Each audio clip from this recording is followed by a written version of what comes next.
Bismillahirrahmanirrahim. Assalamualaikum warahmatullahi wabarakatuh. Bapak-bapak, ibu-ibu hadirin sekalian, kaum muslimin dan muslimah, jamaah salat subuh Masjid Darul Arqam yang dimuliakan Allah Subhanahu wa taala. Alhamdulillah kita masih dipertemukan dalam majelis ilmu dan insya Allah kita masih mengkaji beberapa hal yang terkait dengan Nabiullah Ibrahim alaihissalam yang memang diminta kepada kita untuk menjadikan beliau sebagai suri toladan. Qad kanat lakum uswatun hasanah fi Ibrahim walladzina ma'ah. Sungguh terdapat pada diri Ibrahim suri toladan yang baik beserta orang-orang yang menyertai kehidupannya. Di antara ayat yang menceritakan tentang Nabiullah Ibrahim, di samping surah Ibrahim, surah Al-Anbiya yang terkait dengan para nabi, juga adalah surah Al-An'am yang beberapa waktu sering dibaca oleh Ustaz Zuhri. Wa idh qala Ibrahim li abihi Azar atattakhidhu asnaman alihah inni araka wa qaumaka fi dhalalin mubin. Dan ingatlah tatkala Ibrahim berkata kepada abahnya Azar, atattakhidhu asnaman alihah, apakah engkau menjadikan patung-patung itu sebagai Tuhan? Inni araka, sesungguhnya aku melihatmu, menilaimu, memperhatikanmu, mengamatimu, wa qaumaka, dan juga kaummu, fi dhalalin mubin, di dalam kesesatan yang amat sangat nyata. Di antara hal yang kemudian diperhatikan dari Nabiullah Ibrahim itu adalah bagaimana beliau rajin berdialog, berdiskusi. Termasuk tatkala penyembelihan putranya nanti. Tatkala dalam surah Shafat diceritakan bahwa dia mengatakan kepada anaknya, wahai anakku, ya bunayya, inni ara fil manam, sesungguhnya aku melihat engkau di dalam tidurku, ani azbahuk, saya menyembelihmu, fandur madza tara, perhatikan bagaimana pendapatmu. Itu juga dialog. Nah, ini dialog dengan abahnya seperti apa yang digambarkan oleh Al-Quran. Nah, dalam ayat yang kita baca tadi, surah Al-An'am, bahwa sejak awal Nabi Ibrahim mengatakan kepada abahnya bahwa dia dan kaumnya itu adalah berada di dalam kesesatan yang amat sangat nyata karena menjadikan patung-patung itu sebagai Tuhan.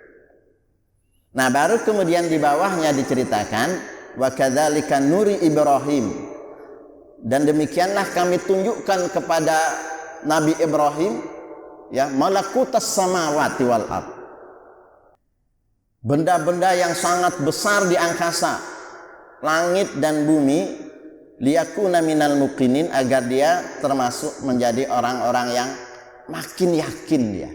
Nah, kemudian dia menjelaskan sesudah itu tentang 3 benda besar yang ada di langit, malakutas sama. Di situ ada bintang, kemudian juga ada bulan, dan kemudian ada matahari. Sehingga oleh sebagian ulama bahwa tatkala Nabi Ibrahim menjelaskan tentang bintang, apakah ini Tuhan, kemudian bulan, apakah ini Tuhan, kemudian matahari, atau ini Tuhan, bukan dalam pengertian bahwa Nabi Ibrahim menganggap bahwa benda-benda ini adalah asalnya bisa dijadikan Tuhan. Karena ada sebagian yang menyebutkan Ibrahim mencari tentang hakikat tauhid itu dengan menyebutkan benda-benda ini seolah-olah bahwa Nabi Ibrahim tidak bertauhid pada asalnya, lalu kemudian mencari lewat benda-benda yang ada ini.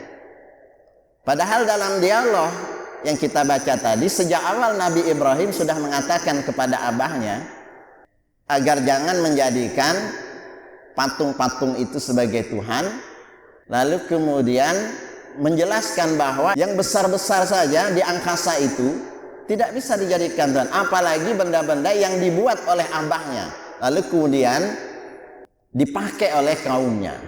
Nah, sehingga yang dimaukan dari Ibrahim alaihissalam tatkala menjelaskan bahwa tentang bintang, bulan, dan matahari itu adalah untuk mengejek kaumnya.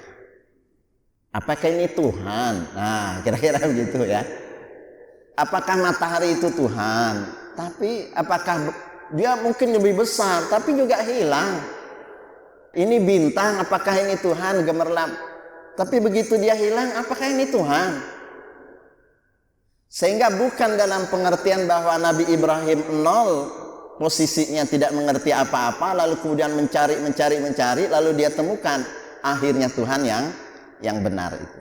Karena dalam dialog awal dengan abahnya dia sudah berkeyakinan bahwa mana sesembahan yang sesungguhnya dan mana sesembahan yang mesti harus dilakukan oleh orang-orang yang bertauhid. Karena itu di akhir dia mengatakan inni wajjahtu wajhiya lilladzi fataras samawati wal ard hanifa wa ma ana minal musyrikin. Sesungguhnya aku hadapkan wajahku kepada pencipta langit dan bumi dengan penuh kelurusan. Wa ma ana minal musyrikin, dan aku tidak termasuk golongan orang-orang yang musyrik. Yang menarik juga adalah Allah Subhanahu wa taala menyebutkan dalam surah Maryam bagaimana dialog lanjutan Ibrahim dengan abahnya. Wadhkur fil kitabi Ibrahim, sebutkanlah di dalam kitab suci Al-Quran tentang Ibrahim, innahu kana siddiqan nabiyya, sesungguhnya dia adalah siddiq, maha membenarkan dan seorang nabi. Idh qala li abihi, tatkala dia berkata, berdialog kepada abahnya, ya abati lima ta'budu ma la yasma'u wa la yubsiru wa la yughni anka syai'a. Wahai abahku tersayang. Jadi sekalipun abahnya itu musyrik, penyembah berhala, bahkan memproduk patung-patung, sejak awal kalau boleh kita katakan akidahnya rusak, menyesatkan, musyrik dan seterusnya, tapi dialog itu harus tetap baik. Sehingga diceritakan dalam surah Maryam ini bagaimana bentuk dialognya. Nabi Ibrahim mengatakan kepada abahnya, ya abati, wahai abah tersayang. Nanti ya abati ini juga yang disampaikan oleh Nabi Ibrahim tatkala ingin menyembelih anaknya. Demikian juga Ismail memanggil abahnya, ya bunaya dan ya abati. Itu kalimat yang paling halus tatkala memanggil antara anak dan bapak. Abi boleh, abah boleh dalam bahasa Arab. Tapi kalau ya bunaya ya abati itu paling halus di antara dialog tatkala ingin menyampaikan sesuatu, panggilan. Nah, apa katanya? Wahai ayahku tersayang, lima, kenapa ta'budu, engkau menyembah ma la yasma', sesuatu yang enggak bisa mendengar, ini kan patung. Wala yubsir, tidak juga bisa melihat. Wala yughni anka syai'a, dan tidak membawa manfaat apapun. Itu yang abah sembah. Kemudian dia lanjutkan, ya abati, wahai ayah tersayang, ini sesungguhnya aku qad ja'ani minal ilm, saya dapat ilmu, Pak. Malam ya'tika, yang abah nggak tahu ilmunya. Fattabi'ni, bisa nggak abah ikut? Ahdika siratan sawiya, saya kasih petunjuk jalan yang lurus. Itu yang dia sampaikan kepada abahnya. Tapi ya abati ini terus disampaikan oleh ayat ini. Ya abati la ta'budi syaitan. Bah tersayang, jangan nyembah setan. Inna syaitana kana lirrahmani asiya. Karena sesungguhnya setan itu kepada Allah yang Maha Rahman membangkang. Allah itu punya Asmaul Husna. Disebutkan 99. Nah, kalau bercerita tentang Asmaul Husna yang sangat banyak itu, Nabi Ibrahim memanggil pilihan Ar-Rahman. Allah yang maha lembut, Allah yang maha penyayang, Allah yang maha pengasih. Walaupun bisa saja dia mengatakan Allah yang maha perkasa, Jabbar yang maha memaksa, Ya Muntaqim, Allah yang maha membalaskan dendam. Tapi dipilihnya Allah itu maha pengasih. Sehingga pilihan kata-katanya pun disebutkan, bah jangan sembah setan, setan itu musuh, setan itu membangkang terhadap Allah yang maha penyayang, Ar-Rahman. Ya abati, wahai ayah tersayang, ini akhaf, saya takut sekali.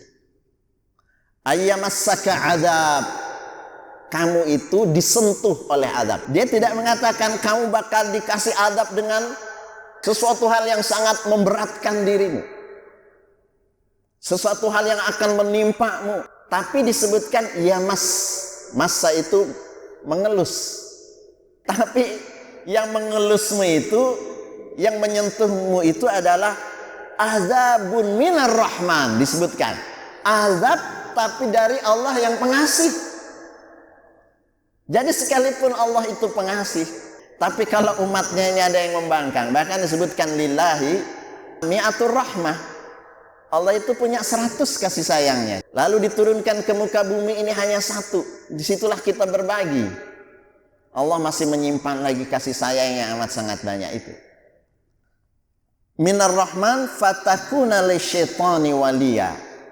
Lalu engkau akan menjadi setan itu justru sebagai penolongmu. Tapi apa yang terjadi? Balasan dari abahnya terhadap dialog yang dilakukan oleh seorang anak yang penuh adab, yang penuh kasih kepada abahnya. Qala, berkatalah abahnya setelah dialog-dialog tadi, aragibun anta an alihati ya Ibrahim. Wahai Ibrahim, kamu tidak suka ya dengan Tuhan-Tuhanku. Dia tidak lagi menggunakan ya bunaya, tapi langsung nyebut nama Ibrahim. Wahai Ibrahim, kamu nggak suka, ragibun anta an alihati, kamu nggak suka dengan Tuhan-Tuhanku. La ilam tantahi, kamu nggak stop dan berhenti dengan ajakan ini, dakwahmu ini, la arjumannak, saya akan rajam kamu, pasti saya akan rajam. Pakai lamut taukid dan nunut taukid, la arjumannak, saya pasti akan rajam kamu.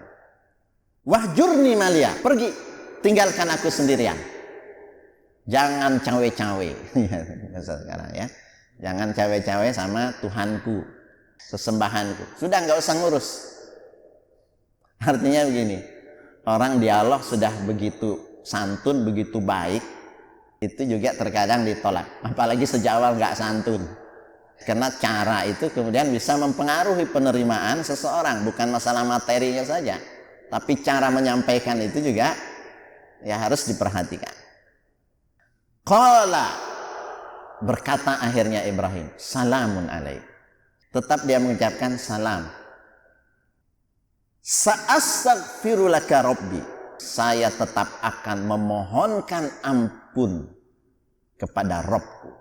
Innahu kana bi hafiya, sesungguhnya dia terhadapku amat sangat peduli dan memperhatikan. Wa a'tazilukum, saya menjauh karena tadi tinggalkan aku sendirian. Saya tinggalkan. Wa mattad'una min dunillah, dan apa yang kalian seru selain daripada Allah.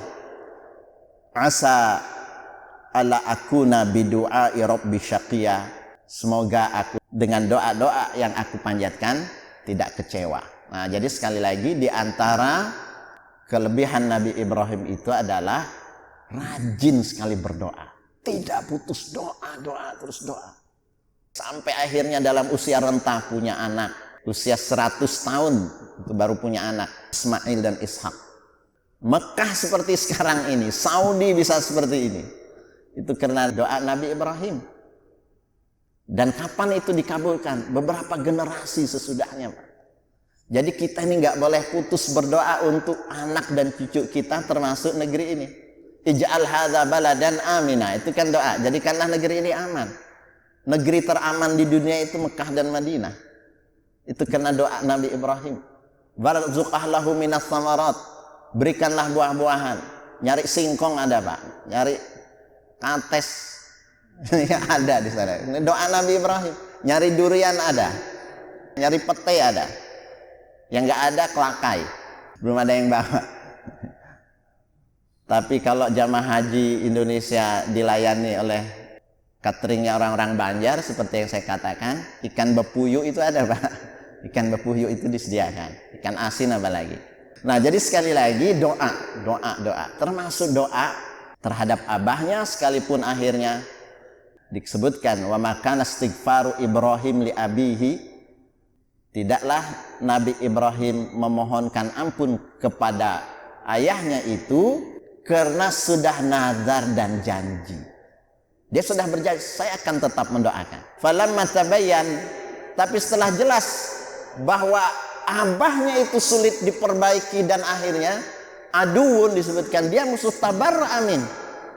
Ya, akhirnya dia juga tetap berlepas diri dari abahnya sekalipun dia begitu amat sayang terhadap abahnya. Jadi hadirin yang dimuliakan Allah Subhanahu wa taala, mudah-mudahan dialog yang disampaikan oleh Nabi Ibrahim ya untuk menjelaskan kepada abahnya pentingnya masalah akidah dan agar kita menjauhi kesyirikan, agar kita tidak menyembah berhala dengan dialog-dialog yang amat sangat luar biasa santun, tapi ternyata penolakan itu tetap saja ada, terutama terhadap orang yang sejak awal terkena syubhat di dalam masalah akidah. Karena itu Ibnul Qayyim mengatakan dosa itu muncul dari dua pintu, Pak. Setan itu, tadi setan kan berapa kali disebut. Jangan sembah setan, jangan ikuti setan. Setan itu masuk dari dua pintu. Pintu syahwat namanya dan pintu subhat. Pintu syahwat itu molimo kata orang Jawa. Masuknya pintu itu dari mencuri, maling, madat, minum, main, madon, main perempuan.